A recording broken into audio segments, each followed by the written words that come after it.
Howdy, folks, and welcome to another day in the Milky Way. Thank you all for joining me tonight. I don't know if David Null's going to make it. He's a little bit under the weather tonight, and if he doesn't show up, that's all right, too. We need to send him healing energy. So I appreciate each and every one of you for being here tonight, and with blessings and everything, because that's what David would say. Anyway, tonight we're going to do whatever we can do. And if you want to come and join me on the show, let me know in the comments and I will send you a link and you can be my co-host tonight because it's just the way it is. But tonight we're going to talk about the Inuit Indians, the Eskimos, all of that good stuff. And it's going to be good. Anyway, so thank you all for being here tonight. Deborah L. Smith, Lucky Stone, the Architect. Oh, yes. Yes. Anyway, we're going to be talking about the Inuit Indians. And if you want to join me as a co-host tonight, because David is under the weather, I'm going to put this in the chat, and there you go.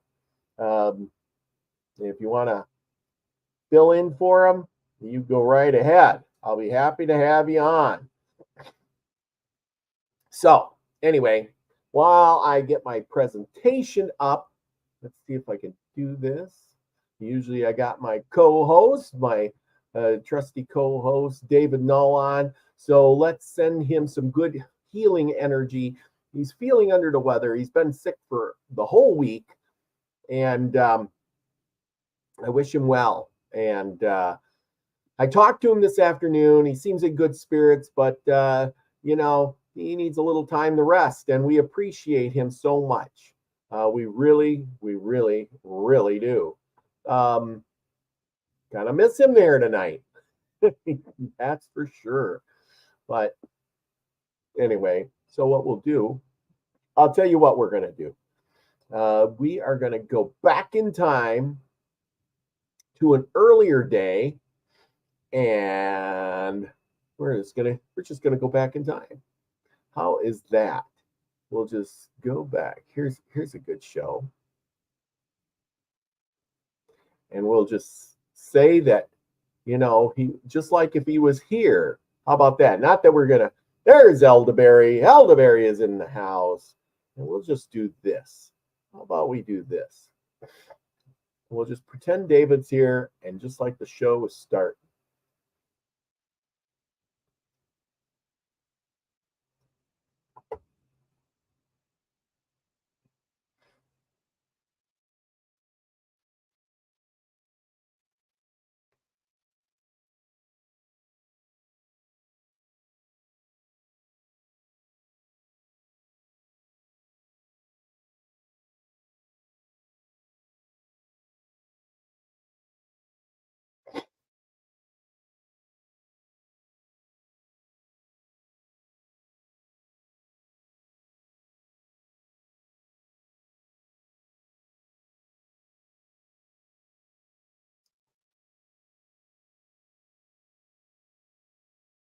Oh, you know what? I bet you I forgot to include the sound. I bet you. Let's do this again. I bet you I forgot the sound part of this. And and that's how it always works. I forgot the sound. Also share tab audio. Yes. Did I share the tab? I don't get it. I don't get the audio. Oh yeah, see, no tone. Okay. I had to turn the audio on. And then it says turn audio on. Okay. And there we go. Now let's try it. Oops. And now I screwed it up again. Oh, wow. That's what I get for thinking. And we are live. Hello, everyone, and welcome to another day in the Milky Way. Oh, tonight we got a great show for y'all. We are going to be doing some more great stories tonight. like always, with my co-host, David Null, Hawkeye Two Feathers. And thank you for coming and joining me tonight. Good evening, Robert, and good evening, everybody. And we always welcome you with the love and the honor of the infinite creator.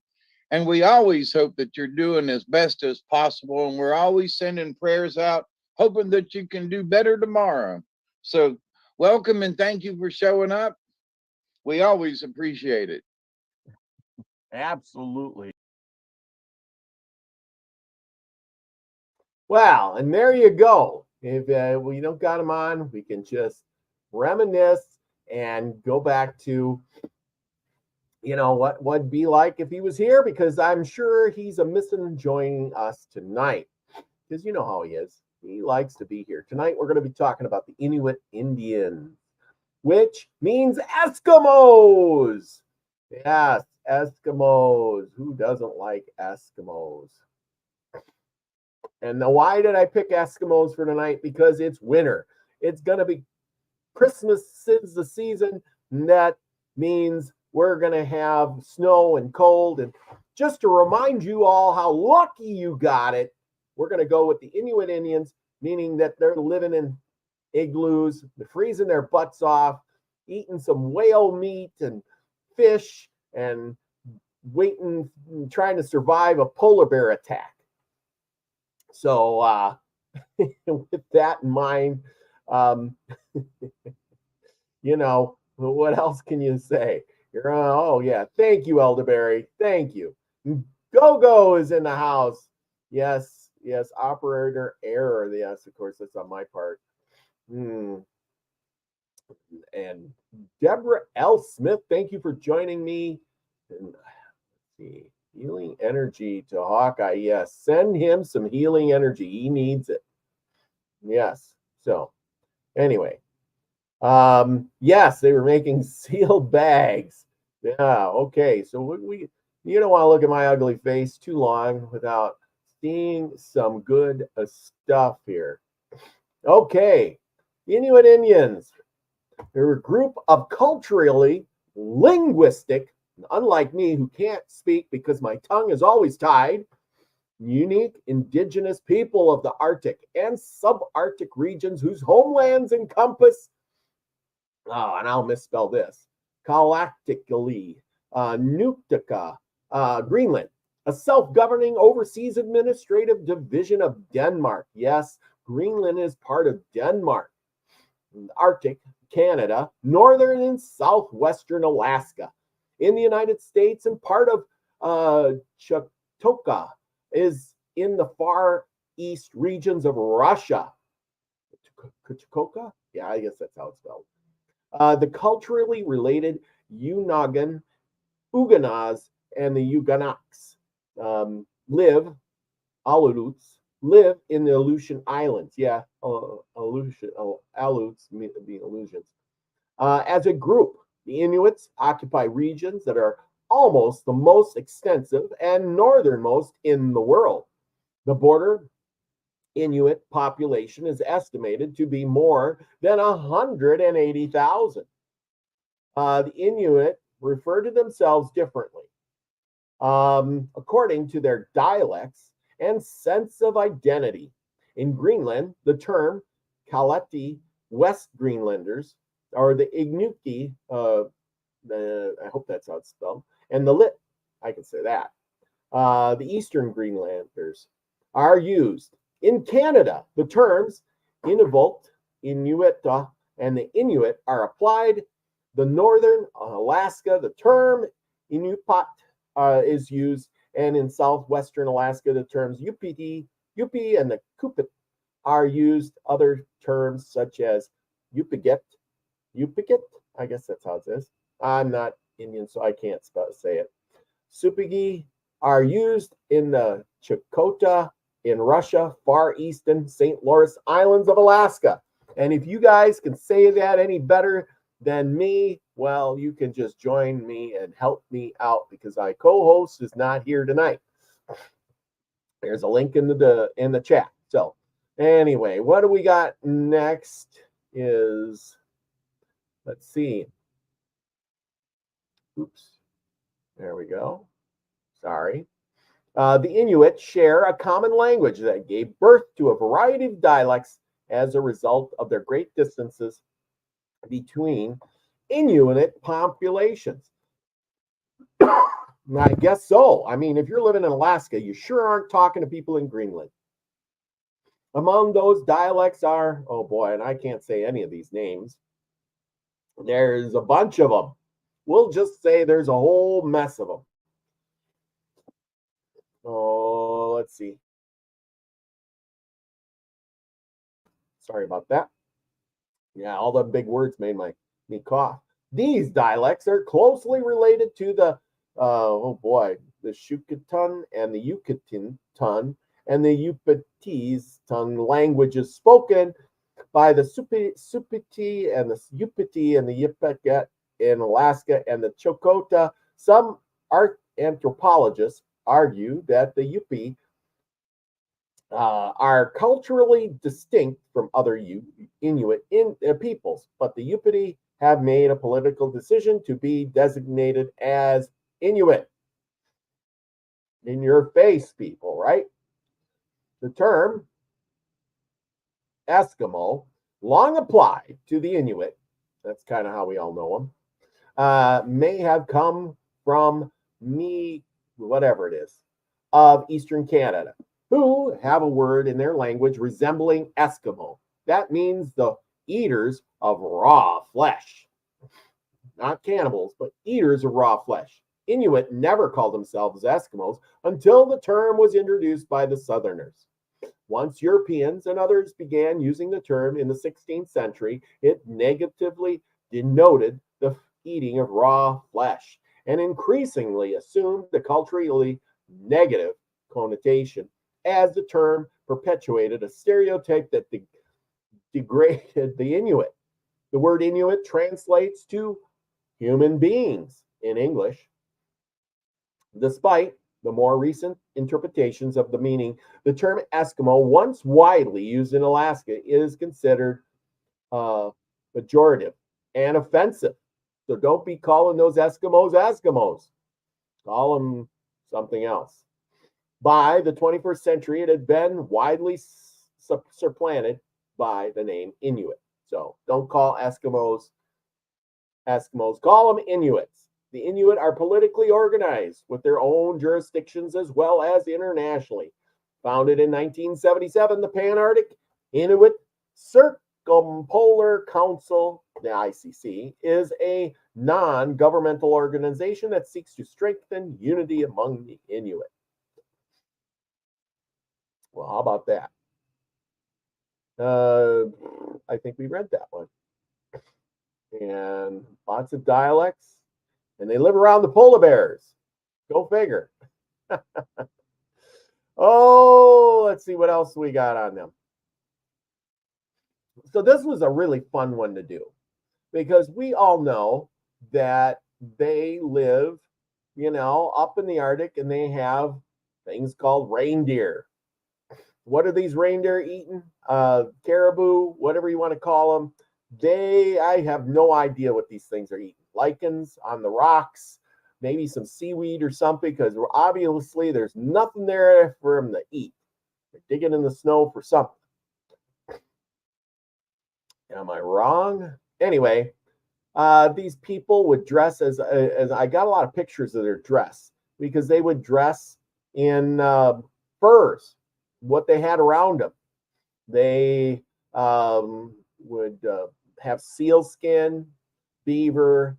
They would have whale, anything, caribou, things like that. They would hit drum. They could make their drums with stuff. I guess that's a good one. Most people think of them and living in these igloos. Now, this was the way they lived, hundreds of years ago. But today they live more in houses. They survived a lot off of seals because that was their main. There's nothing out there. They lived off of the sea, the rivers, anything that was around. They had a lot of dogs, as you could possibly see here. Anything they had, like with tents, they used a lot of driftwood that they found in the oceans, believe it or not. You can see here they're dressed warm. You'd have to dress warm. Now, after a while, these people are acclimated to the climate dramatically. You know, it could be 40 below zero, and they don't have their hats on. They're pretty warm. They're being outside. They're eating fish. Remember, they didn't have fires, you know, to burn stuff with as much. And you can see where these people, where it's green, that's where they were living, alongside the coastlines, where they could get food, up in this Arctic Circle. They weren't really touched by many people, but maybe the Vikings, because at that point in these areas, nobody wants to be there. And as you can see by this, in the Arctic Circle, what I did find out about these Inuits was the fact that when people came there, unlike most Indian tribes, instead of the Indians acclimating to the white man acclimated to the Inuits. They changed themselves because these guys knew how to live in the cold. They knew how to survive. They weren't really like warlike, because you don't want to get hurt or killed up there. They really, and you can see by the map here where the Inuits live now along the coast and where the Inuits used to live, which is in the yellow, which is a little bit on Greenland and these upper islands up here. So, you know, you got a big thing. Okay. And then you have the different tribes. You have the Arctic Inuit, the western side, the Copper Inuit, the Nestic, the Caribou Inuit, the Igloo Link Inuit, the Baffin Island Inuit, Labrador Inuit, and the Quebec Inuit. So you're talking Canada, a lot of Canada stuff up here. Yes, they have sleds and dogs. As you can see, you don't got much there. They would make these sleds out of whale bones, walrus, seal, because that's what the material that they had. They had dogs. They could feed the dogs fish like that to keep the dogs. Shelters. Now, we all know that they had igloos. This is a typical igloo here. Inuit housing, igloos, common winter houses. Skin tents, common in the summer. Yeah, skin's made of seal. As you can see in this picture, there's your seal tent. Skins sewed together, not much there. And then they had stone houses, common in Greenland. Well, that's the material you have around, as you can kind of see in the background. There's not much there. There's not trees. You're going to make stones. Driftwood and earth houses, common in Siberia. The Inuits, there you go. And of course, they would have a igloo type house made out of the snow. And snow is a great insulator. A very good insulator, very protective, and you got plenty of snow here to make your home out of. Housing and travel. An igloo, translated sometimes as snow house, obviously, is a shelter constructed from blocks of snow, generally in the form of a dome. Other Inuit people tended to use snow to insulate their houses, which consisted of whalebone and hides. The use of snow is due to the fact that snow is an insulator due to its low density. On the outside, temperatures may be as low as 45 below Celsius or 49 below Fahrenheit. That's pretty freaking low, people.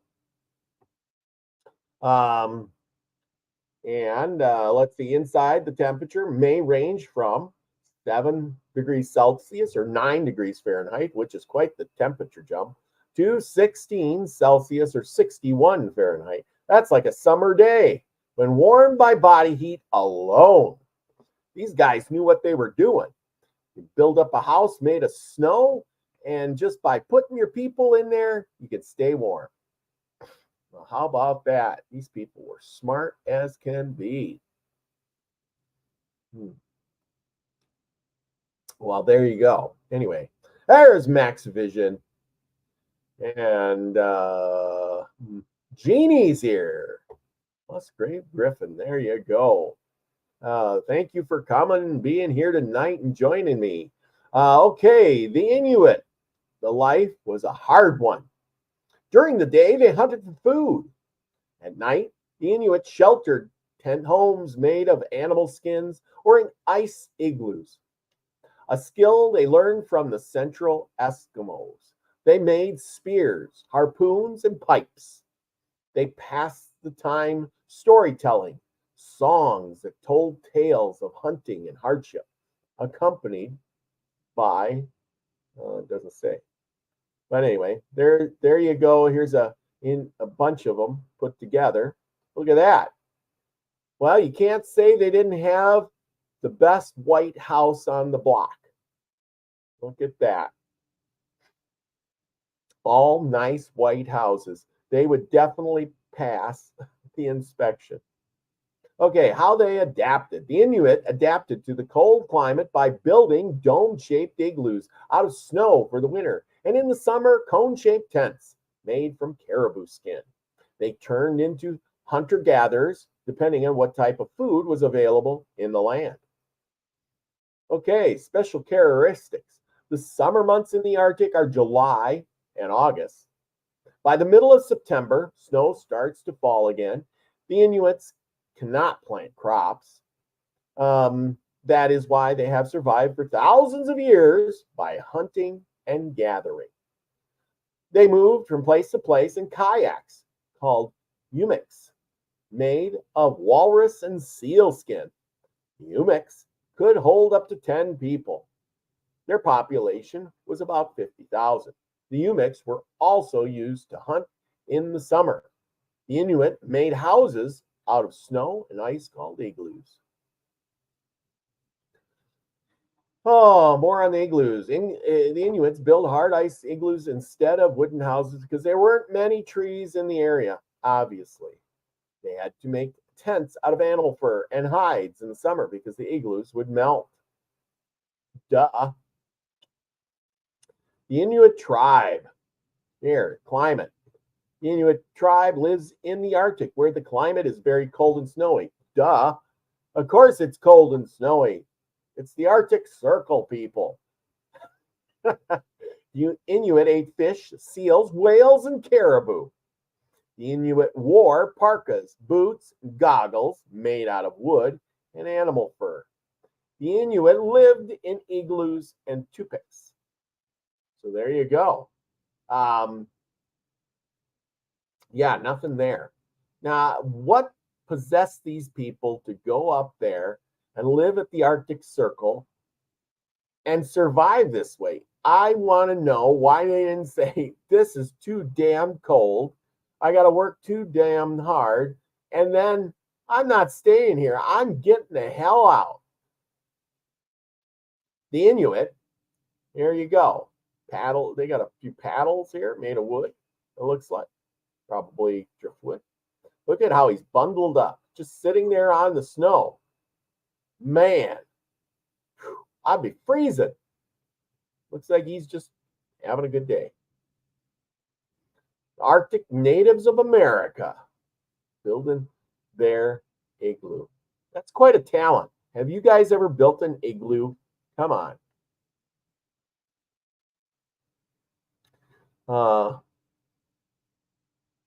Anyway, there you go. You're cold. Violence is life. I'm cold here in Tennessee. That's the whole point of the show. If you're cold there in Tennessee, can you imagine how cold these people were? Okay, let's see. Let's keep going. As you can see, they're really dressed up. They are bundled. Can you imagine have to put a big coat like that on every day your whole entire life? You know, I look at these people and, you know, to put it mildly, they have clear complexions. You notice that? You know, no, I don't. You know, they don't look like they're all wrinkled up. You know, they're decent looking. They ain't all like I would think because they're in the cold and wind that they would be, you know, just dying there. Anyway, here's F Kitty. Hello, F Kitty. How you doing? Okay, let's move on. Got a lot of pictures here. They have really good complexions. Look at that. They got teeth. You know, parkas on. They look like there's even a little kid. Little kid's got a parka on. You know, I mean, don't you think they get tired of being frozen? Did you know that in those societies, suicide, especially like in Greenland, is super high? Somebody you know is going to be offing themselves. Maybe it's because there's so much darkness. Like right now, we're getting up to the 21st, which is the day of solstice, which means that it is cold, and going to be cold and dark. Yes, it's going to be dark the longest days of the year, the next 3 days, the 21st, 22nd, 23rd, the longest days of the year, people. It's enough to depress anybody. Who out there is getting depressed because it's so dark? Anyway, let's get back to this. Here's these ladies. Look at, they're all dressed up. I mean, they got pretty clothes. Look at that. I mean, nowadays you go to a fancy store to try to buy something like that, it costs you $400 or $500 for a coat like that. But they make these themselves. I'm sure that's sealskin or caribou hide or something. But look at, they're really packing it on there. Here's some pictures of way back in the day. You got their dog, they're out fishing, bow and arrow, and dressed in their coats. Little baby down here in this boot. You know, I don't know. Here's a bunch of them. Got the kids all dressed up in their winter clothes to stay warm. Yeah. You know, I mean, what are you going to do in the winter? It's snowy out. Anything like you can do. Anyway, it's time to harvest the seal skins or the caribou or something like that. Obviously, this guy's made his own boots. He's got these slipper-like type things on, boot types. And they're butchering a something. I don't know what that is, but whatever it is, they're eating it as they butcher it, so it must be really good, I guess. Maybe it's a caribou or something. I don't know what it is. You know what it is? Please tell me. If you want to join me, because my co-host is out sick tonight, here's a link in the description, and you too can come on the show. Here's another one. Kayaks. We're going to talk about kayaks. These guys were the kayak kings. Yes, light little boat. You sit in the hole here and you float down to wherever you got to go, and you take your spear and you go out and kill a whale or something. I don't know what this is. This is something he killed, or it's just a flotation device or something. I do not know. And as you can see, they would all get their kayaks made of seal skins and whale bones and walrus bones, because they didn't have any, and they would get in them, and out they go to hunt a whale or fish or whatever they got to do. When they met the settlers that came in, the white man, they didn't get really affected, because the white man probably was like, how the hell are you surviving here? Well, they're probably saying, we dress in these nice warm clothes that we made ourselves, and we got nothing to really trade with you because there's nothing here. And just like anywhere, they would meet. You'd see this guy's in his igloo. They met with the indigenous peoples, and what did they do? Well, they did the thing as in all other Indian tribes. They converted them from their shamanistic ways to Christianity. In the West, it was Christianity. In the East, it was they're Protestants and Lutherans and all those good things. But the Jesuits went through there, and they converted all the Inuit peoples into good, wholesome Christians, like either that or, something. Brainwashed them all. Yes. Oh yeah. I think F. Kitty's got it figured out. Most were really friendly. The white guys butchered many tribes, even if they were peaceful on their own reasons, usually greed or land. Yeah, that is so true. And here's a picture of another tribe. I just love how they got the squint, if they got squinty eyes. Why do they have that? Because if you didn't, you would be snow blind. Because when you're out there and there's nothing but snow, you better be squinting all the time. Otherwise, you're going to go blind. So there you go. Yeah. Ain't that nice? Anyway, let's keep on going. The shamans back in the day would wear masks and they would dance around and they would heal people. They would talk to the spirits. Um, the, the the Indians pretty much had one god, the Lady of the Sea. Her name was Selma. I think it's Selma. And there's a story behind that too. And if I can, I'll try to tell you the story here in a minute. F. Kitty's really onto it tonight. There are many old books shocked at their lack of social mores and women sharing. So probably that's some STD problems and smallpox. Yes, at one point in time, just like all the other Indian tribes, they were wiped out by 90%. One of their cemeteries were where they dug up live germs. Yeah, because in the cold there, when you get sick and die, you are just frozen in time.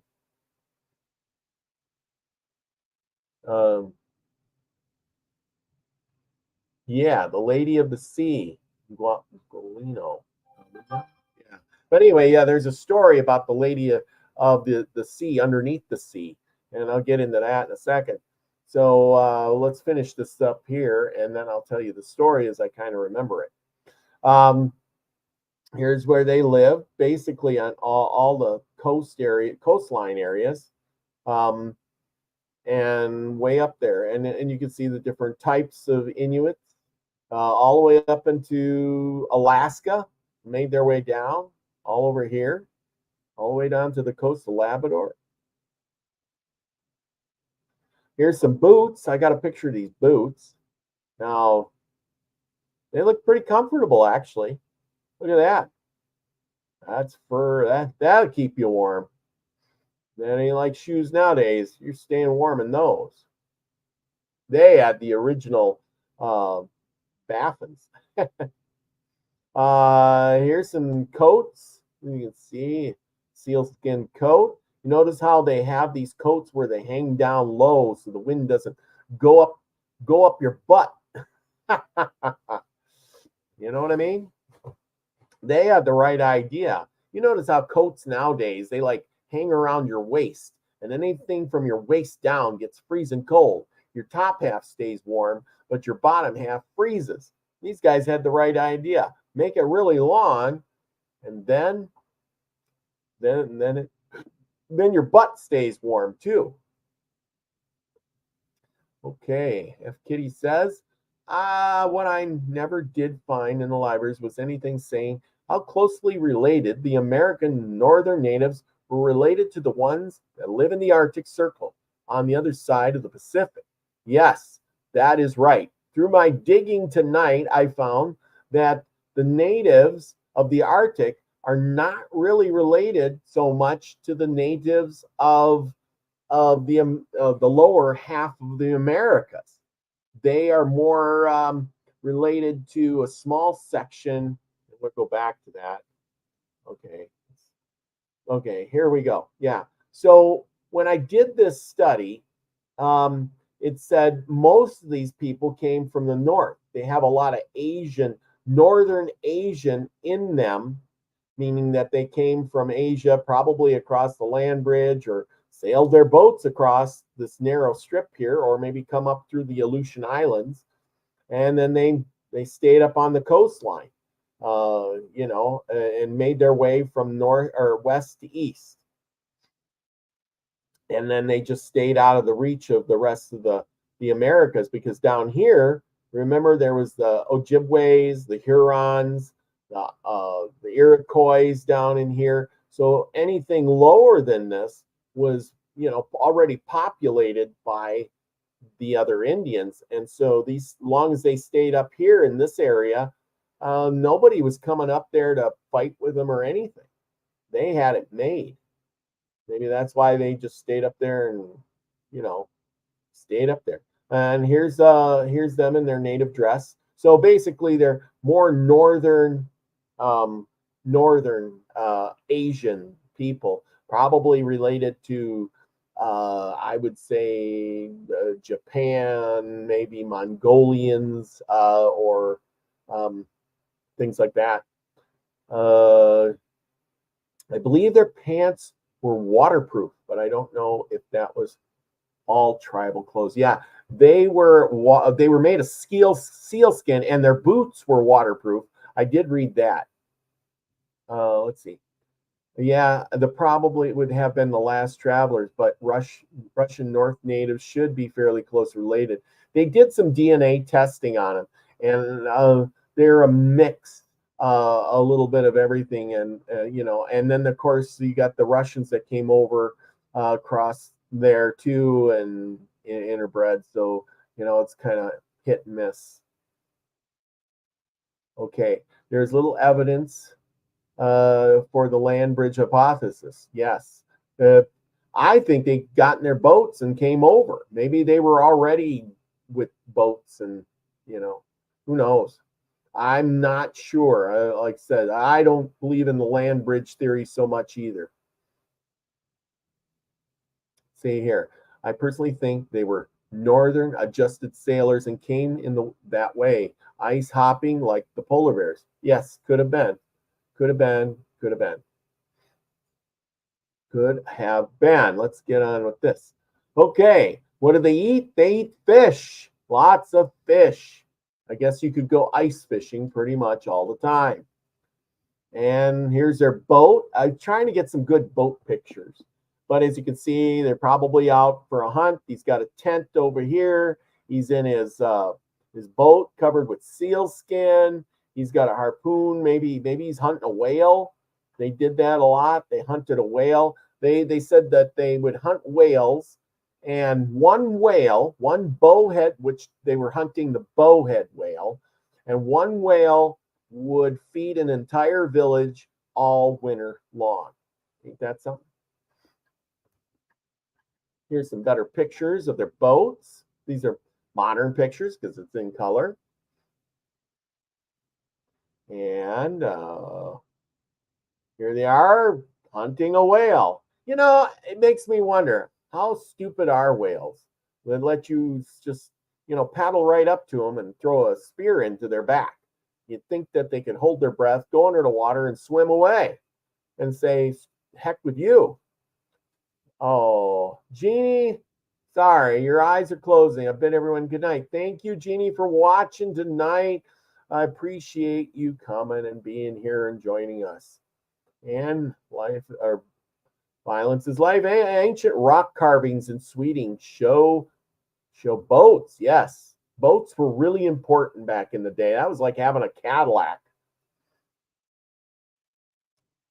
Okay, and you can see in their little kayak boats with the big hole in there. He's out there in his traditional gear. He's gonna harpoon himself a whale or something. He's got a paddle. He's got his kayak, and you can see it. He would be pretty protected in this little boat. Here's some spear thing. You can see it's made of ivory. He's got a wooden bone or a bone tied with some leather on there. They did a lot of carving. Obviously, they had a lot of time on their hands.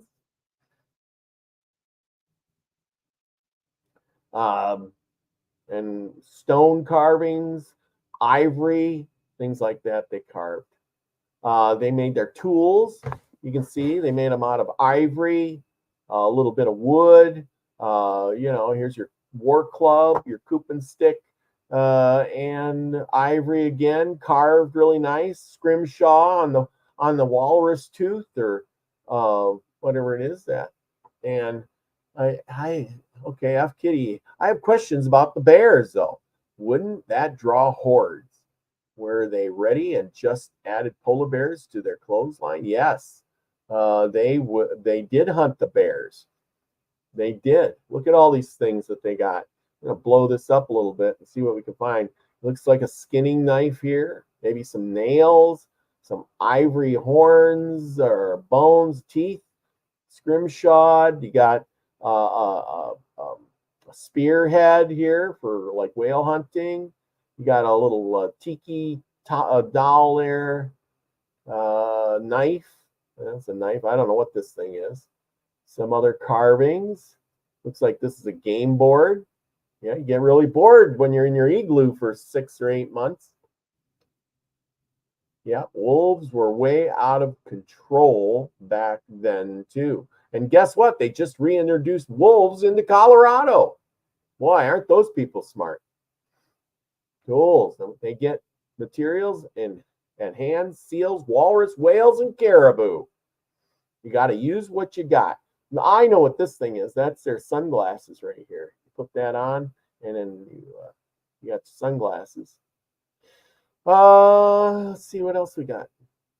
They made some really nice carvings. Here's a polar bear carving. Looks like that's out of stone. You would catch your fish, and then you would dry them and smoke them. And here's a spear. Well, you see they tied it with leather. Got a sharp spear on it.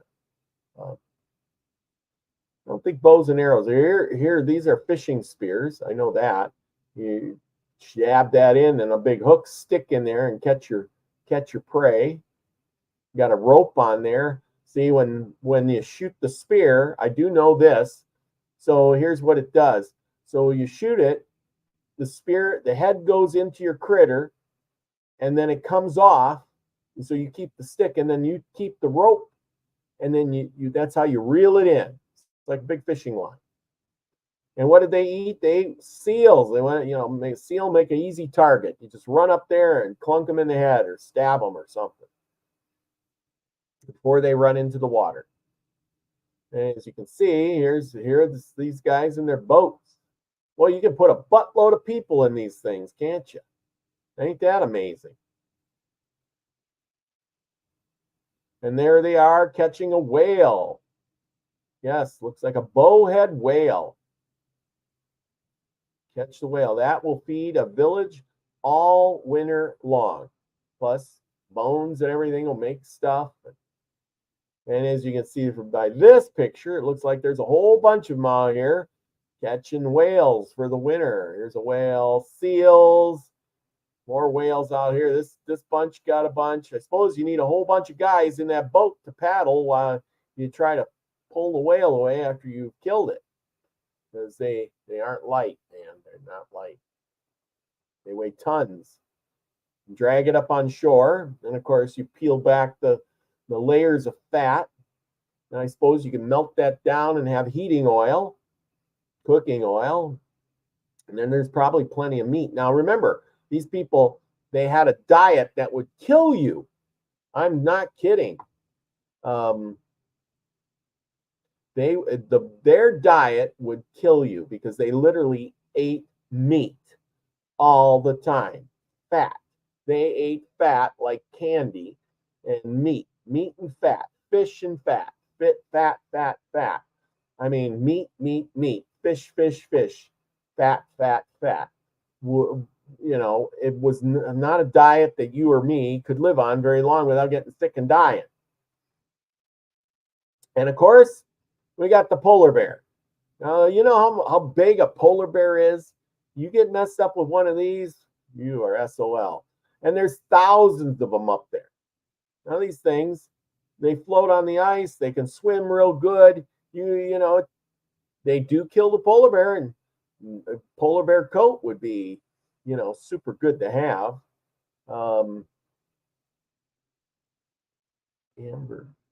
Yes, ambergris. Yeah, that's from a whale. Heartburn probably keeps them warm too. Yes. Got Grizzlies in Washington. Okay. Look at that. Big ass polar bear. You run into one of those guys, I think they're pretty aggressive too. Yeah, you will be SOL. Oh, reintroduced. Yeah, okay. Reintroduction. Yeah, yeah. Oh, they're reintroducing the grizzlies. Oh boy. Yeah, that's just what you need. Yeah, I imagine polar bear, the Indians used to hunt bear and for their grease and their fat and their big fur coats and stuff. Bears are scary. These guys are huge and they can swim. They don't get cold. They can run for miles. Yeah. Look at that. And they live out in the cold and they can literally run on the snow. You run into one of those, you're probably going to die. Okay. Then we're back to their thing with I think I did. Oh my gosh. I did my whole spiel, people. Can you believe that? Did the whole thing. Wow. Huh. Interesting. There you go. It's lean meat that can kill you. Fat is essential. Very smart. Yes, absolutely. I agree with that. Uh, Jack Sprat could eat no fat. His wife could eat no lean, but together they cleaned the platter clean. Ha! I still remember that from way back when. Elderberry. There's no fat needed for fuel. Oh, agree. No, the fat is needed for fuel. Yes, because remember the white man, he would come in his boats and he would hunt the whale, and they would bring it in and they would hunt the whale for the oil. And how do you get the oil? From the fat. Just like you would get lard and turn lard into oil, or renderings. I don't know how many of you have rendered lard out of renderings, which is fat. You probably done it and haven't even noticed if you don't know how that goes.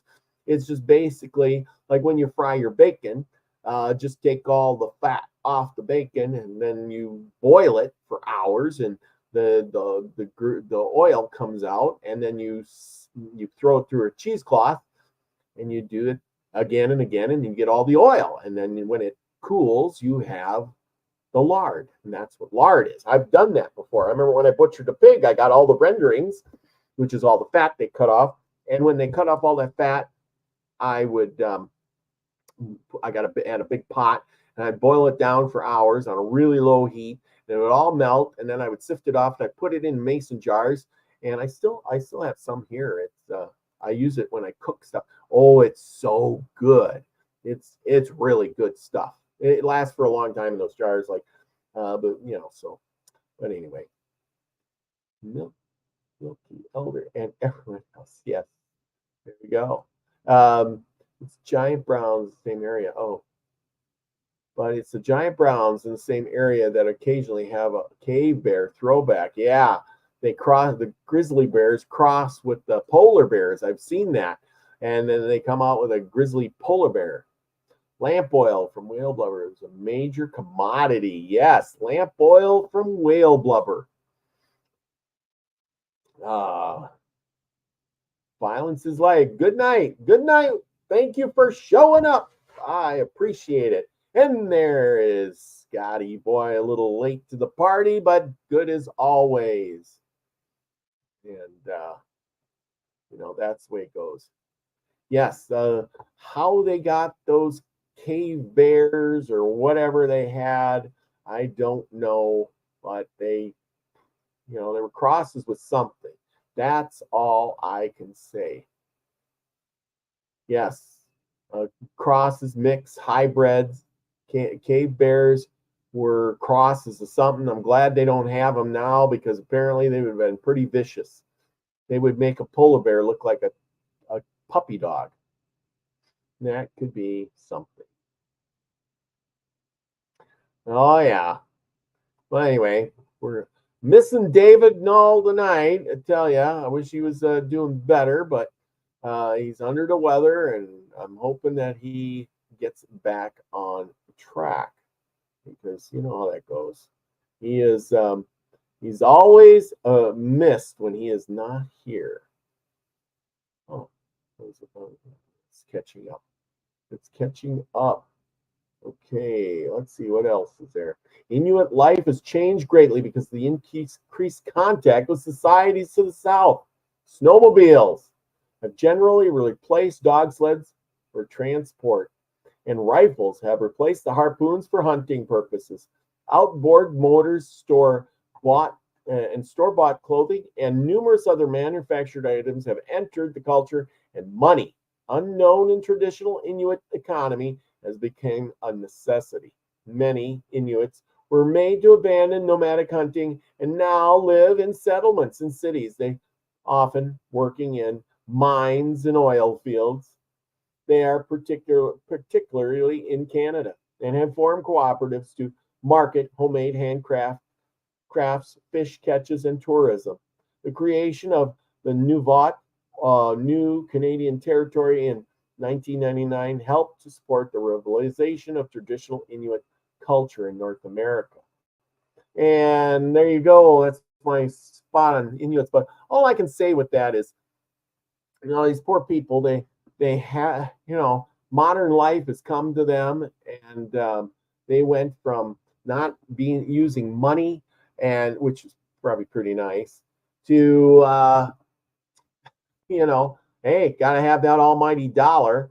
And now we buy clothes and we don't hunt but you know, see, that's the thing.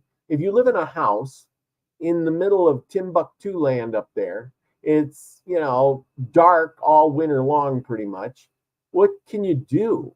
What kind of job are you going to have? Yeah, you work in a coal mine or you work in the oil field. Yeah, that's so fun. And then you get the dollar, and then you're gonna, you know how much things must cost up there.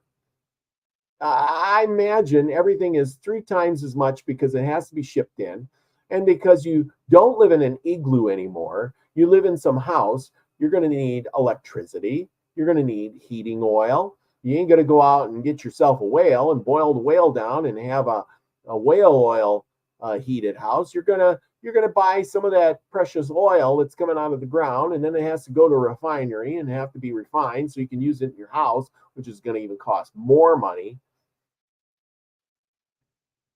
Yes, yes. And as I was reading about them, it seems that most of the people there, they they move away. About 10% of the people move away every year. And so their culture is getting smaller and smaller. There's a lot of suicide, as we talked about before. The Indians seem to have a high rate of suicide. Why that is, I suppose it's depressing being up there in the cold Arctic land with no money, in the cold with nothing around you. It's got to be a really hard life. So F. Kitty says, and their kids too. They don't want to keep the old ways because the new ways look easier. Yeah. And I think that's something to be said about the ways. It's not just because it's the ways. It's with us here. We think that this or that is the next great thing. You gotta have it. You know, I gotta have that new pair of boots. I gotta have those Nike shoes. I gotta have that new coat. I gotta have that new shirt. I gotta have that new big screen TV and the latest DVD that's coming out. I gotta have Netflix and satellite radio. I gotta have all of that to make my life good. When really, really, come on now, people. Really, do you really, we really, what do we really need? The basics. That's what these people had back in the day. They had the basics. The basics of I have food, water, and shelter. I go out hunting. I stay healthy. I eat. I sleep. I take life leisurely and relaxed. I don't have any problems. Life is pretty darn good. No, I want better life. I want some electric lights instead of candlelight or whale oil light. Yeah, that's what I want. I want some fancy sunglasses, instead of those little peeper creepers they have. And then maybe, I want a snowmobile. But if you have a snowmobile, then you need gas. And then when it breaks down, you need parts. Well, yeah, but that's a lot faster than that caribou pulling my sleigh or a bunch of dogs that are yiping and barking all night. I just start up the snowmobile and I go to town. I can go 20 miles. Did you really need to go to town? But then if you go to town, you're going to have to spend all that gas and then parts and pieces. And then you're going to buy a bunch of junk when you're there. That means you got to get a job so you can get that money.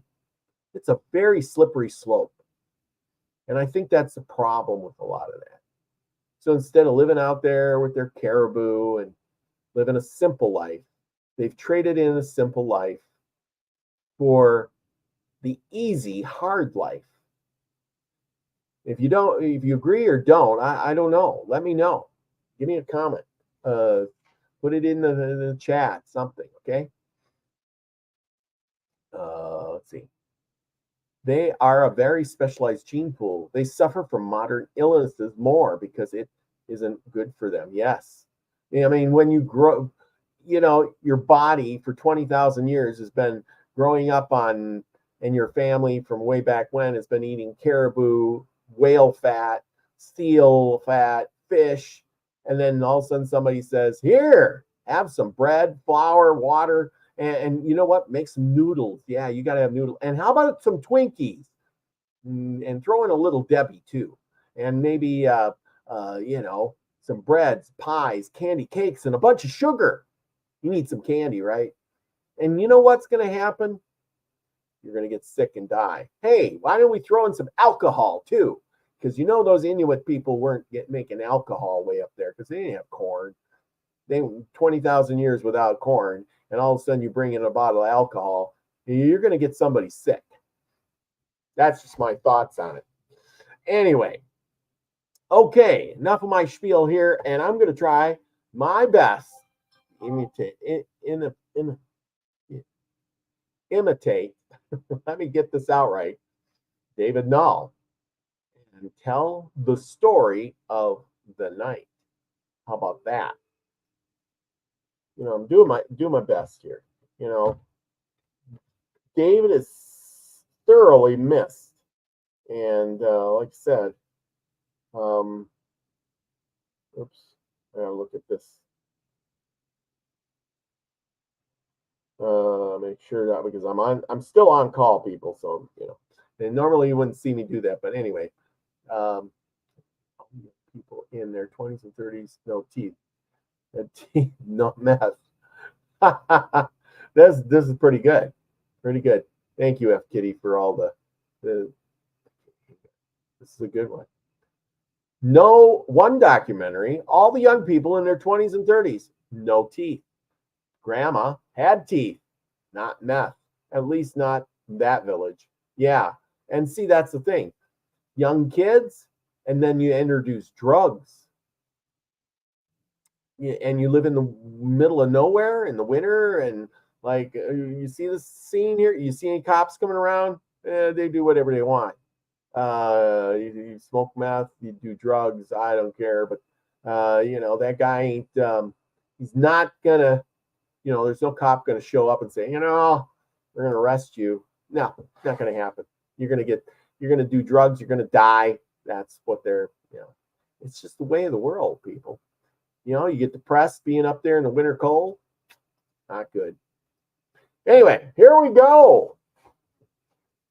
The night story of the night. I'm going to hope that I can do David Null some justice. If you're out there watching, David, thank you for all your inspiration. And I'm going to try to do my best to telling the story tonight.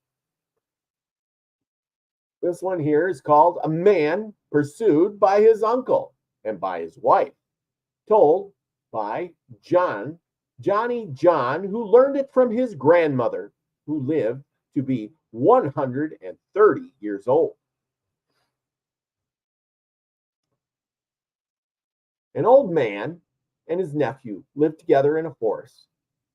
Their house had a partition through the middle and a door at each end. The uncle never entered the part occupied by his nephew, and all the communication between the two was held by each hearing through the partition.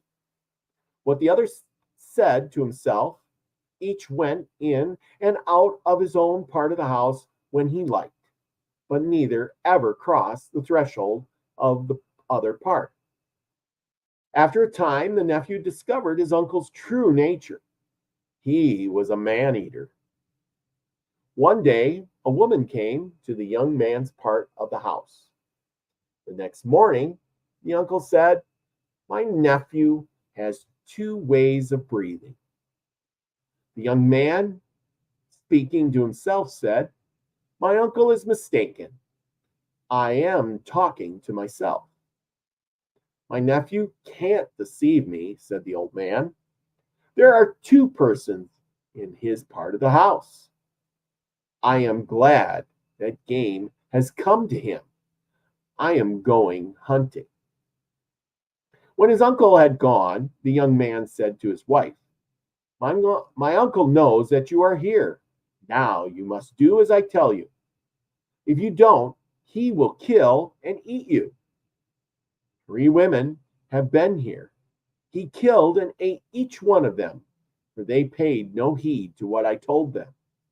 Before I go away to hunt, I will bring wood and water and whatever you want, so you need not go out. If you go out, you are lost. My uncle will kill you. As soon as I leave the house, he will come back." The young man started off, but he turned back a second time and warned his wife not to disobey. The minute the nephew was out of sight in the forest and the uncle came back to the door, the old man had the power of commanding things to be done, and the person had to obey.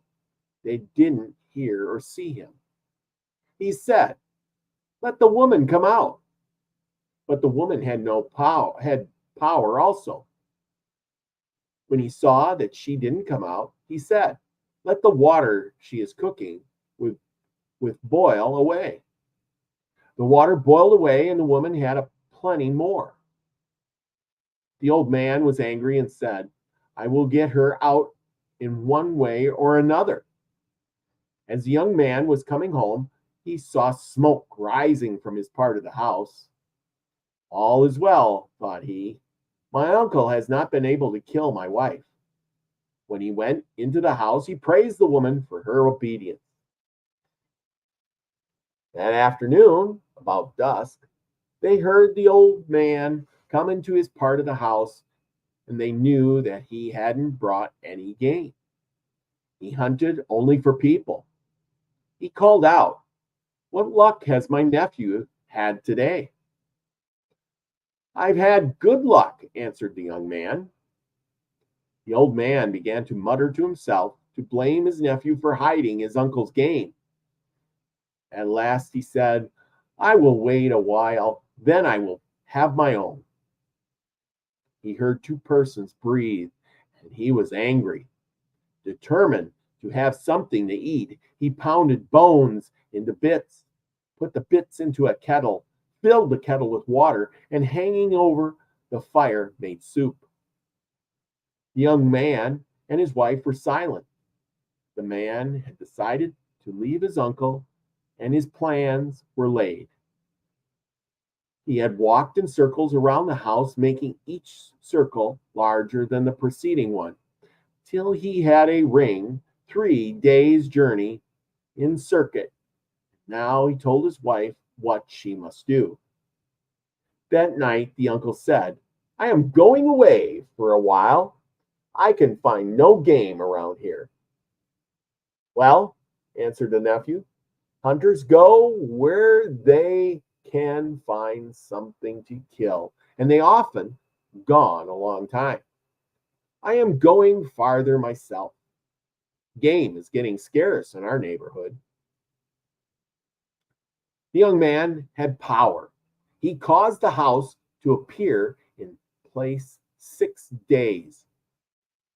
journey away, then he told his wife about the house and said, I have a brother there, and I am going to send you to him. This brother is invisible. No stranger has ever seen him. Hitherto he has accompanied me, but now he will aid you. The young man took an arrow from his quiver, shook his wife till she was only a couple of inches long. Then, taking off the flint point of the arrow, he put her inside the arrow, and replacing the point, he said, In 3 days I will follow you. Putting his arrow on the bowstring, he drew it and sent the arrow off to the east. The instant the call of the woodpecker was heard, the feathers on the arrow were from the bird, and all the way the arrow sang with the voice of a woodpecker. The young man could see the trail that the arrow left.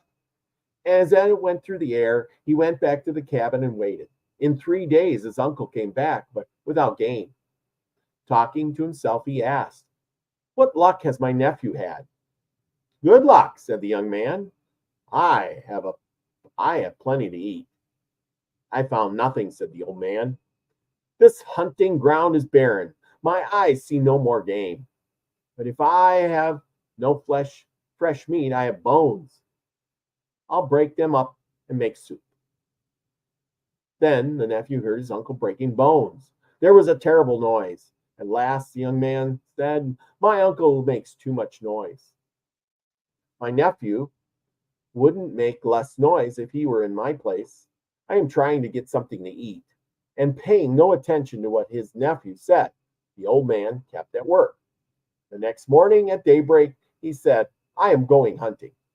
I shall be gone 3 days. I am glad, thought the young man. And as soon as his uncle was out of sight, he took the trail that he had made and followed it 3 days. Then he went directly towards the new cabin. Glancing up, he saw the arrow's trail, which looked like a rainbow in the sky. After a while, he made a long leap, and as he leaped, he ran in the air, went up far above the forest and off on a level which was still in the air. The trail of the arrow was in front of the form of a rainbow, and it seemed to roll up and dissolve in the mist as the young man passed over it. It ended up where the arrow had struck. In the cabin, at the end of the trail, he found his wife. The invisible brother saw the arrow when it struck the ground and burst. He saw the woman come out of the arrow and take her natural size. When she came into the house, he said to her, I knew you were coming. By the obedience to your husband, you have been able to make the journey. No one has ever seen me before except my brother, and he only 2 or 3 times. I know what will come from my uncle's wrath. He will pursue, and if possible, kill you. The old man came home and began to talk to his nephew. When he received no answer, he was very angry. He knew that his nephew was not at home, and going out, he looked for the trail, struck it, and found that the footprints were as old as his own, made 3 days before. Going back to the house, he muttered, I'll follow him tomorrow. The world is small. He cannot escape me. I'll follow him everywhere. The invisible brother, thought a great distance away, heard his uncle talking to himself, heard his threats, heard him say, My daughter-in-law will never get out of my reach. I can go to the edge of the world very quickly. My nephew is trying to save her. He'll not succeed. I'll eat her flesh. The next morning, the old man set out. He followed his nephew's footprints till night. Then, looking up, he saw that his own house was near, that he had been going around and around. He was angry and said, Tomorrow I will get on the right trail. As soon as daylight came, the old man started again. As he traveled, he found that the trail was going growing dim. But he kept on till midday. Then he saw that he was near his own house. "Be it so," said he. "Though my nephew is possessed with the witchcraft of all the animals, I will have his wife's flesh." He followed the trail 3 days longer. Then he reached the end of it and cried out exhaustedly, "My daughter-in-law's flesh is mine." Looking up in the air, he saw his nephew's trail. The trail of the arrow was gone, but the footprints of the nephew remained on the clouds. As the old man followed on the ground the trail that he saw in the air, he muttered to himself. The invisible brother heard his threats, and the three started for a lake that was not far away. The woman took the lead. The husband stepped in her footprints. When they came to the lake, the young man took a clam shell and threw it towards the opposite bank. Immediately, the banks came together and the three stepped over. When they had crossed and the lake had again resumed its natural size, they looked back but could scarcely see at one look the bank they had left. The young man, thinking that when his uncle came to the lake he would be long in crossing, left his wife and went to hunt for game. The old man came to the lake, ran back and forth, looking for the place to cross. At last he called out, "Daughter-in-law, daughter-in-law, how did you cross the lake?" And though the woman knew he wanted to kill her, she thought, "Why doesn't he throw a clamshell?" He heard distinctly what she said in her mind and picked up a clamshell. He threw it. The banks came together, and when the woman looked to see where the old man was, she was terrified to find him right there at her side. He caught her by the hair and said, "I knew that I should eat your flesh. My nephew has no right to keep game from me." With one blow, he cut off the woman's head. She had been left alone. The invisible brother was not there to warn her. The woman had twin boys. The old man hid the children in a hollow tree together with the woman's head. Then, putting the body on his back, he went to the lake and picking up a clamshell threw it towards the opposite bank. The banks came together and he stepped over. As he had looked back, he saw the lake spread out again. The young man, though, thought that when near home he would see smoke rising from the cabin, but he did not. My uncle's words have come true, though, thought he. She forgot my warning. He was lonesome and discouraged, and he determined never to go back to his uncle's house. While cooking supper, the young man had to go for water. As he stooped down to dip it up, he heard a voice say, "Your uncle has killed me. Your uncle has killed me." Oh, looking round, he saw that the willows were spattered with blood, and he knew from the blood out of which the voice came that his wife had been killed. He had two proofs now, his uncle's tracks and the speaking blood. The young man continued to hunt, and as he had good luck, he didn't go again to the house across the lake. One day, when he came from hunting, he saw tracks around his fire, two little trails. Though he saw fresh tracks each evening, he paid no attention to them. They looked like the tracks of a child, but he thought that a little animal made them. At last he noticed that some of his meat was gone, and at each day more disappeared. Then he resolved to catch the thief. Pieces of meat hung up to dry had been pulled down, dragged out of the house, and then pulled along the ground. The young man followed the trail. He came to a big log. The log was hollow, and the trail disappeared at the opening. He was sure that some animal lived in the tree. The next day, he started off, as usual, but but after going a short distance into the forest, he stopped to watch his house. Soon he saw two little boys come out of the log and run toward the house. They went in and after a while came out dragging a piece of meat. When they reached the log, they disappeared into the opening, pulling the meat in after them. The man thought, tomorrow I will catch those children. He knew they could talk, for as they pulled the meat along, he heard one of them say, hurry, hurry, father will come.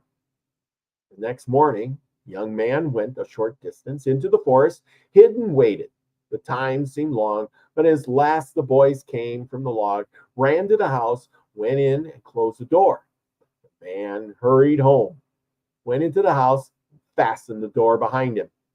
As soon as the children saw him, they began to cry. Why do you cry? He asked. I am your father. Don't cry. When they stopped crying, he asked, how do you know that I am your father? One boy was a little larger than the other, and when the man questioned them, he answered, an old man killed your mother. He cut off her head and hid it in the hollow log, and he put us in there too. Our mother's head is in the tree now. What do you do with the meat you take from me here? We feed it to our mother. You must stay with me now, said the father. He was kind to put them boys were glad, and they were glad to stay. He made them playthings, bows and arrows and a ball and club. Whenever he went hunting, they carried meat to their mother. One day, the larger boy said to the father, my mother is hungry. Feed her, said he. Feed her all she will eat. We will have plenty of meat. You can take as much as you want. Soon the man saw the meat was disappearing very fast, faster than he could bring it in. He was frightened.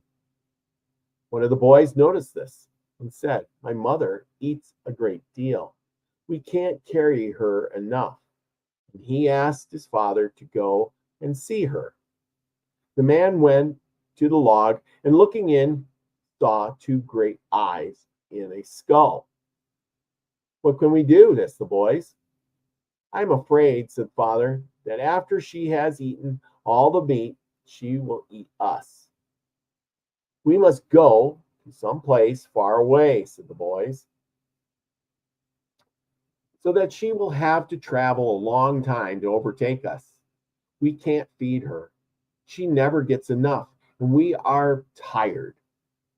The man knew it would soon be impossible to satisfy the head, so he said, we will go away from here. You will start in the morning and travel till you come to a large village. My dogs will go with you as far as the village, and then they will come back to help me. The boys started, and after they had gone quite a distance and were tired, the larger dog said to the larger boy, sit on my back. Then the smaller dog said to the little smaller boy, sit on my back. The boys did as told. The dog ran swiftly. After a long time, they came to a place where trees had been felled. Then they said to the boys, we are near the village. You must walk now. The boys were unwilling to walk, but the dogs, shaking themselves as if they had just been in water, threw them off and told them to go to the village. The dogs turned then and went back to their master. A man knew that by going south, he would find uncles who would help him, just such powerful men as his old uncle. When the dogs came back, they told their master that they would stay till the last meat was gone, but he must go, for as soon as the meat was eaten, the head would fly in the direction he took. They would delay it all they could, but he must travel fast, for his life was in danger. The man started towards the south and went with great swiftness, for he was a fast runner. 2 days after he left, One of the dogs overtook him and said, "The meat is gone and the head is trying to find the boys. It can follow as far as they walked, but no farther. Be on your guard, for it will find your trail."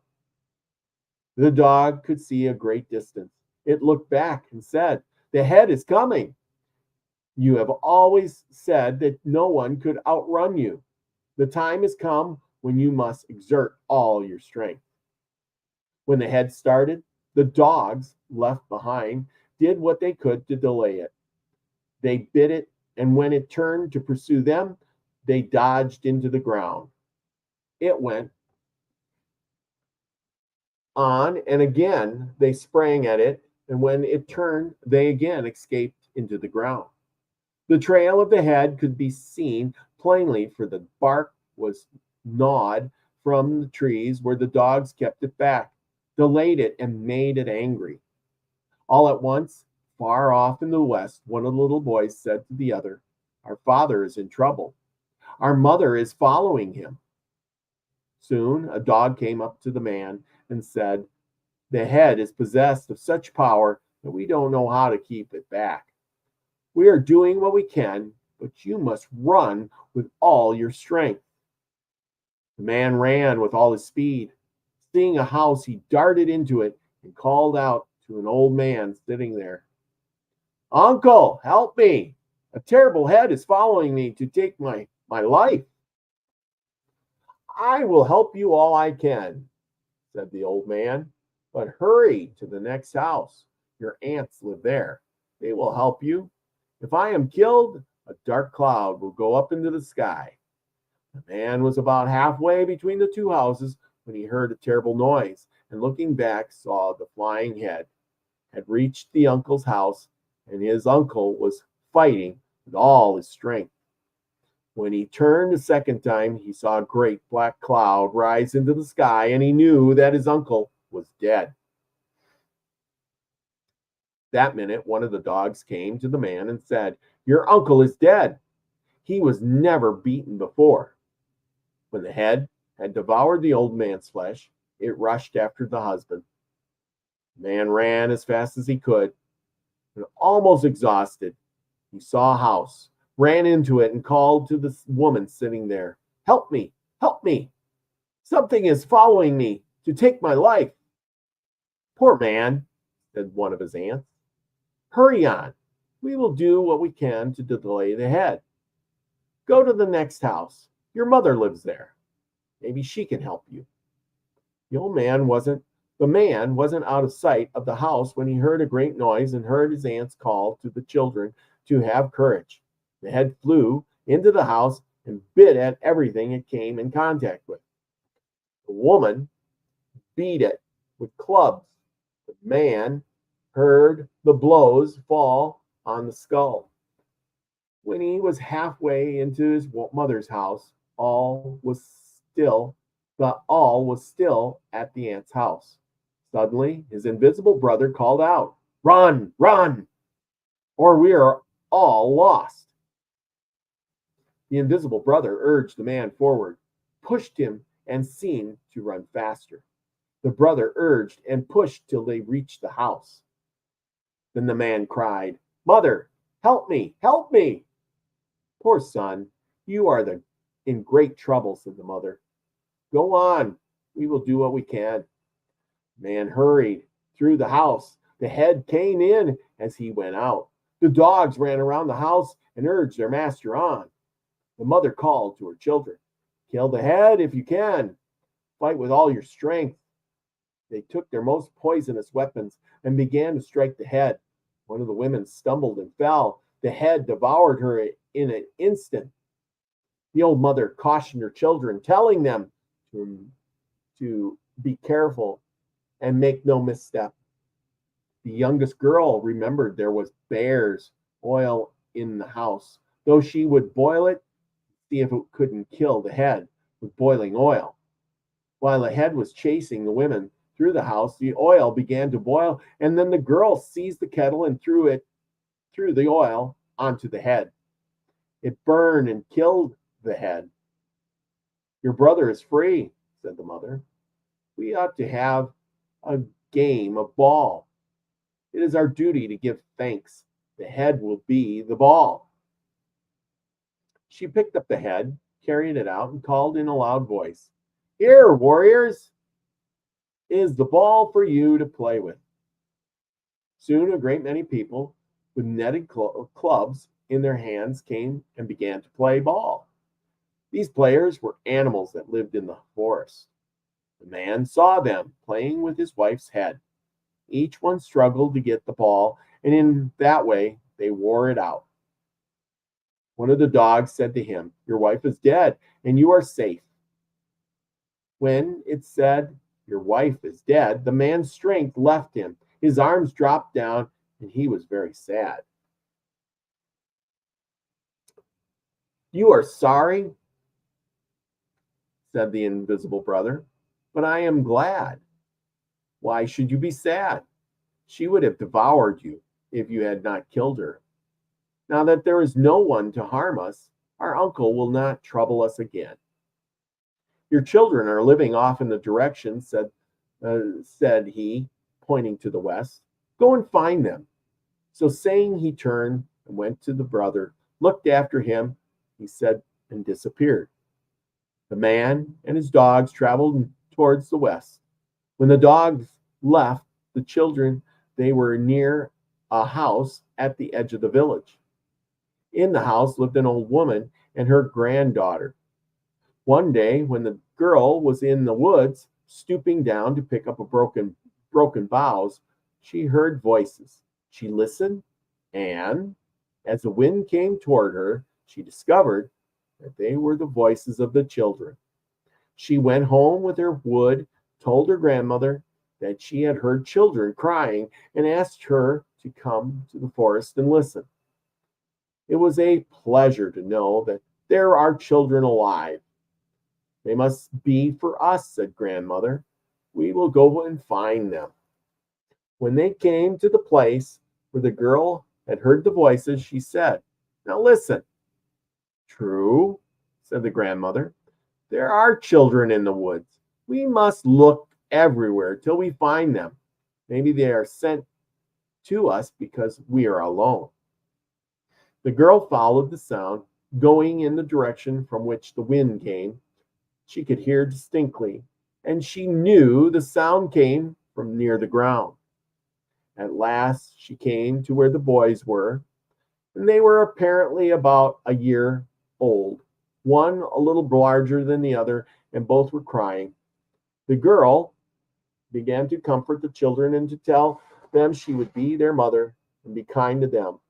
While she was talking to her grandmother she pitied the children and said to them, "Stop crying. It will be of the Great Spirit, and you should be our children. I will be your grandmother, and my granddaughter will be your mother. All we have will give to you," said the girl. "I will love you as your mother would." Yeah. The boys stopped crying and went home with the girl. Each boy had a little bow and arrow and a ball and club that his father had made for him. "We will take care of these children," said the grandmother. "There are many people in our village, but not a child. I have lived here a long time, but I have never seen a little child." When the boys were old enough to hunt for birds, their grandmother gave them bows and arrows, and they brought in a great deal of game. One day, the larger boy called, "Grandmother, come and see what I have killed. It is covered with spots. It is over here in the weeds." "Where is it? Where is it?" asked grandmother. The boys led the way, but she could hardly keep in sight of them. The weeds were so high. On reaching the spot, she found a fawn a few hours old. She carried the fawn home and said to herself, "I am thankful that I have these children. They will be great hunters. Their game is getting larger. First they killed birds, now they have killed a fawn." One day the larger boy said, "Our father is coming." "I am afraid our father is dead," answered the other boy. The grandmother overheard this and told the boys to go and hunt for birds. She was angry or hungry for bird meat.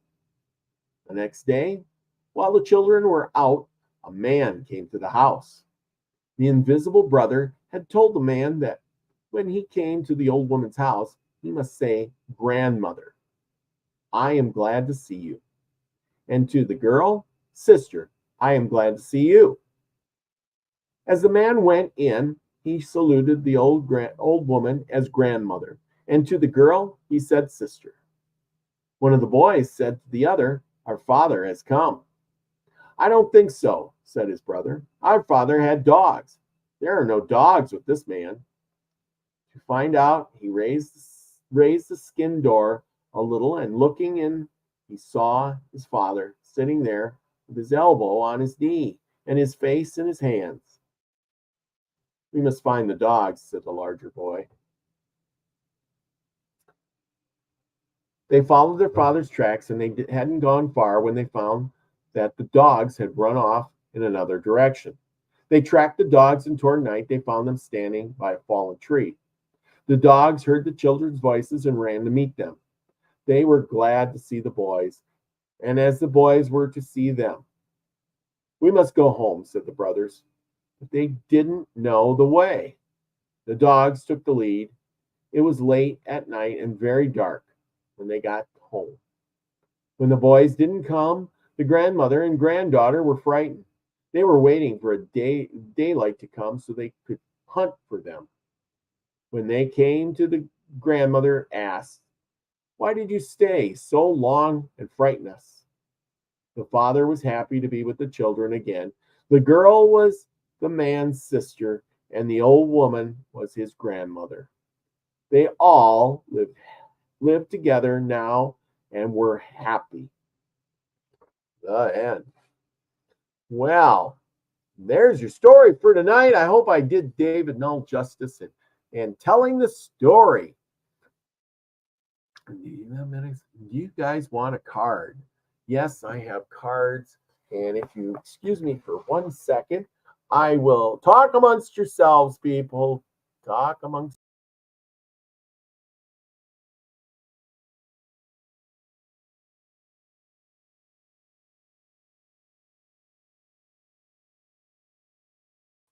Okay, I'm back. Hey, Chloe. Chloe's in the house. Didn't see you there. Merry Christmas to you, or Merry, what do you call it? Oh, the wrong cards. Fudge. I thought these were the right cards.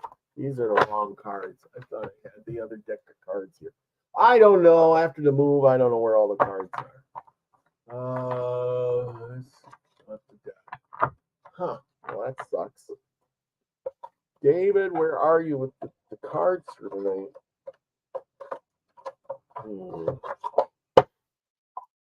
Wait that. Give me a second. Hold on, people. You want a card? Here's back in the day. I gotta go find the.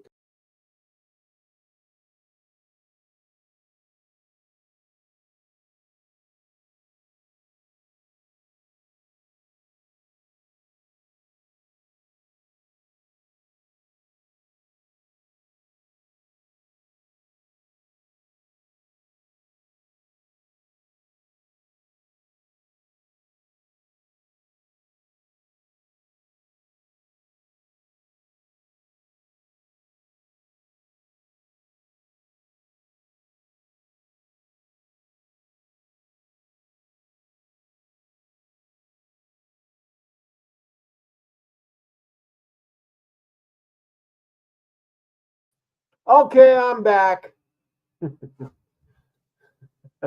I found them. I found them. I'm so happy. I could not find the cards. I got piles and piles of flipping cards everywhere. And there's going to be an Oracle of Angels or the Moon cards, but we can't do those. We're going to do these. We got the sacred path cards. That's as close as I can get to the Indian cards. As you can see, we got the sacred path cards right here. And this is the deck I'm going to be using tonight. I wish I could read out loud like that. That was really, thank you. Thank you. I appreciate it. I'm getting better. When I first started out reading stuff, it sucked. Go back and watch some of my earlier videos. I sucked at it, but I'm getting better. You know, it's one of those things you got to practice on and you learn and you just get better and better as you go. And I try as much as I can. Remember, everybody, send David Null some healing. He is ill and he's not feeling good. And, you know, he needs a little bit of encouragement from us to get better. So I appreciate all of you to send him a little bit of healing energy. Yeah.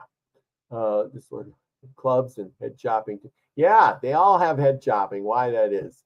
Chopping heads off, eating flesh, all that good stuff. Yeah, let me get a drink here. I will.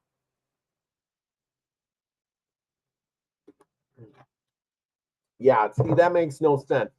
The only thing I can think about why did they got to feed her meat and why is the head flying? None of it makes any sense. But it is a good crazy story, right? Oh man, who comes up with this stuff? Right? Oh man, head chopping and these cannibals. Yeah, they're all cannibal stories. There was a lot of it going on. There was a pushback like ancient Greece. There was God said it was bad to eat. Yeah, maybe somebody had to teach them not to, you know. Okay, so we got the Sacred Indian cards. I got this deck when I went to Glacier National Park. And if you've ever been to Glacier, you know, as well as I do, that you have to drive through the Blackfoot country. So you got to go drive through the Blackfoot Indians area, and you get there, and they have a lot of Native American stuff around that spot. So it's a lot of fun. Ooh, they've got pretty colored cards, and I'm going to pull a card for tonight. Now, this ain't animal cards like David Null has, but we're still going to have a card. That's the important part. So I'm shuffling the deck here. I'm going to put them in. Maybe I'm not a professional card doer, but I'm getting better. You know, I have my days and my meditation and stuff going on, and I am a wizard. So there you go. And the card is Whirling Rainbow. There you go. We have Whirling Rainbow, fitting for this time of year, right? Whirling Rainbow. 18.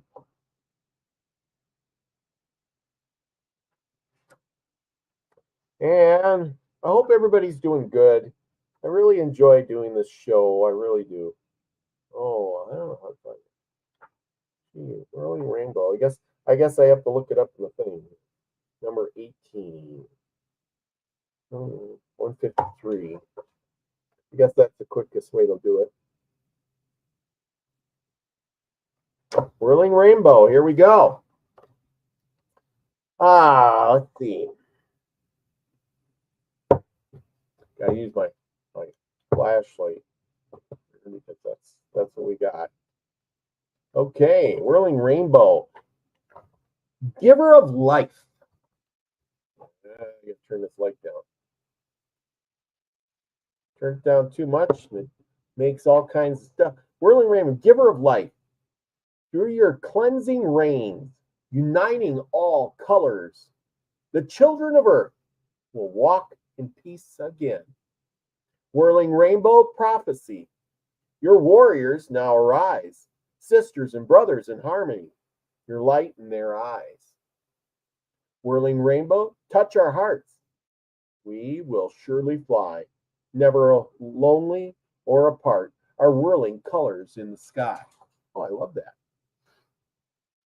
Okay, to the Navajo and the Hopi, the swirling or the whirling rainbow woman is the bringer of friendly rains, the nurturer, the three sisters, corn, squash, and beans.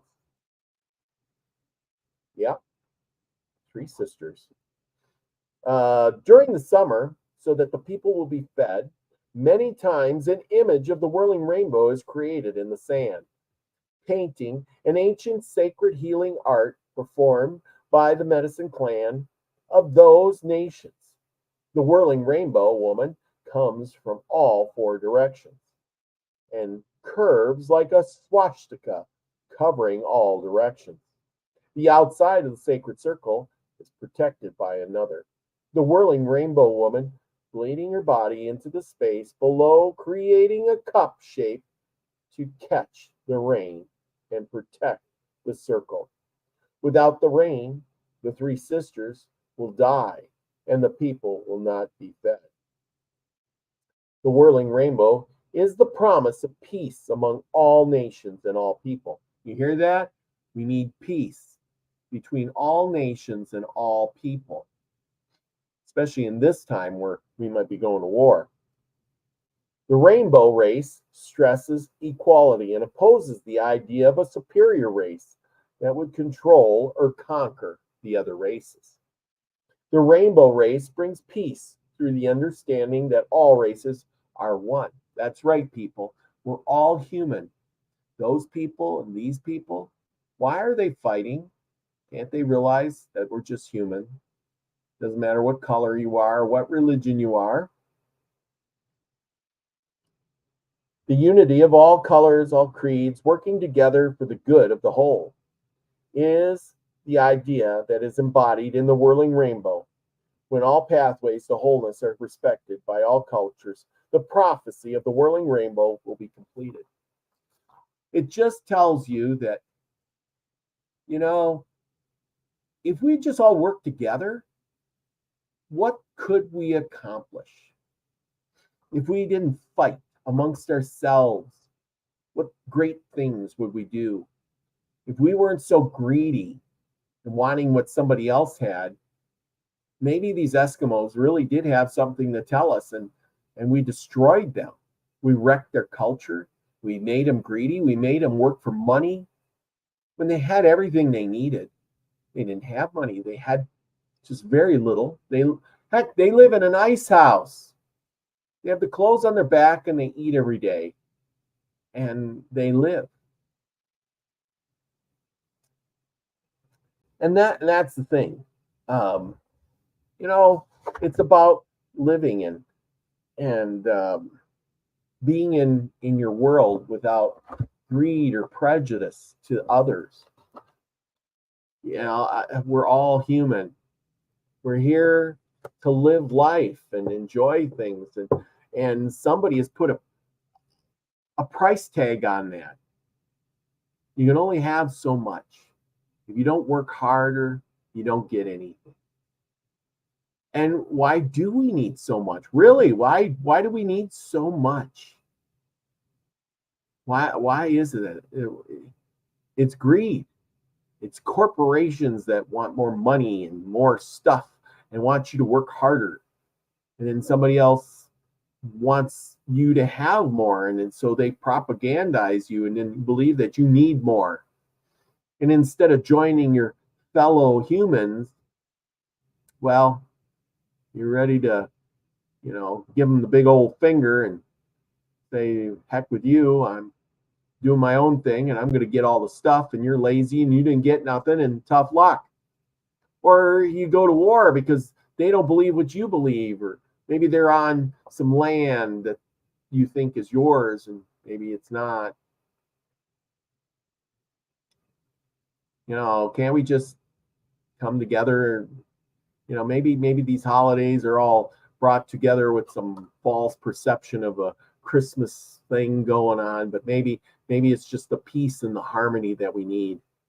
Maybe joy and peace is really a good message.